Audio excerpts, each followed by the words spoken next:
ہمارے شیخ صاحب فرماتے ہیں ایک ہے سکون، ایک ہے راحت۔ سکون کا تعلق دل سے ہے، راحت کا تعلق جسم سے ہے۔ اب آپ ادھر بیٹھے دیکھیے اے سی چل رہا ہے، آپ کو راحت ہے کہ نہیں؟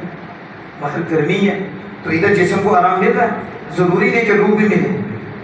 کیا ضروری ہے اے سی لگاؤ کہ روح کو آرام ہو جائے؟ روح کی غذا اے سی نہیں ہے، روح کی غذا گرمی نہیں ہے، روح کی غذا سردی نہیں ہے، روح کی غذا اللہ اس کے رسول کا ذکر ہے، روح کی غذا اطاعت مصطفیٰ اطاعت خدا ہے، روح کی غذا غلام مصطفیٰ ہے۔ تو غلام کا غلام ہو جائے روح اس کی سکون میں ہوتی ہے۔ ہمارے شاہ صاحب فرماتے ہیں اور روح کا سکون، راحت اور چیز ہے اور سکون اور چیز ہے۔ میں راحت کیسے ملتی ہے اور سکون کیسے ملتا ہے؟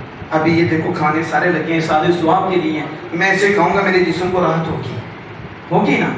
لیکن جنہوں نے انتظام کیا ہے، کسی کو کھلانے کے لیے کیا ہے کہ کھانے کے لیے کیا ہے؟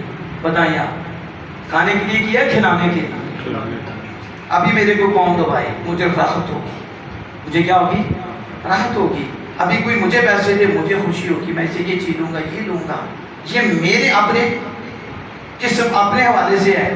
میرے شاہ صاحب فرماتے ہیں اپنی خدمت کروانے سے راحت ملتی ہے، اے سی میں راحت ملتی ہے، سردی میں ہیٹروں کے سلسلے میں راحت ملتی ہے، کھانا خود کھاؤ تو راحت ملتی ہے، کپڑے پہنو تو راحت ملتی ہے۔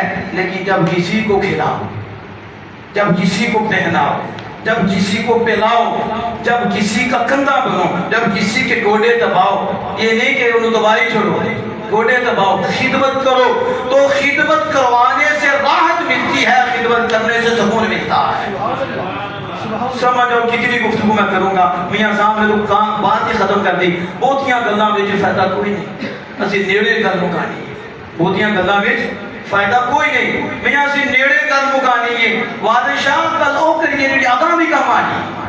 اگر سکون چاہتے ہو اور اللہ کی رضا چاہتے ہو اور جنت چاہتے ہو، دوزوں سے بچنا چاہتے ہو، یہ ماحول بھی پکیدہ چاہتے ہو، یہاں کے بھی آرام چاہتے ہو، تو پھر آج کے بعد کسی کو تکلیف نہ دینا۔ جو فٹ پاتھ پہ لیٹا ہے اسے پوچھو تجھے سکون کی نیند کہاں سے آ گئی ہے؟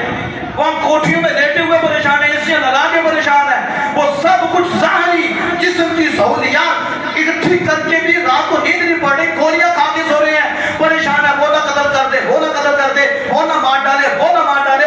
اس ننگے سے تو پوچھو تیرے کپڑے بھی پورے نہیں ہیں اور جن کا بھوکا بھی ہو اس کے باوجود وہ ایسے سویا پتہ ہی نہیں، تو پھر اس کو پوچھو تو وہ جواب دے گا میں نے کسی کو ستایا نہیں، میں نے کسی کو، اس لیے ننگا بھی ہوں تو سکون سے نیند آ رہی ہے، اس لیے مجھے اندر کا سکون نصیب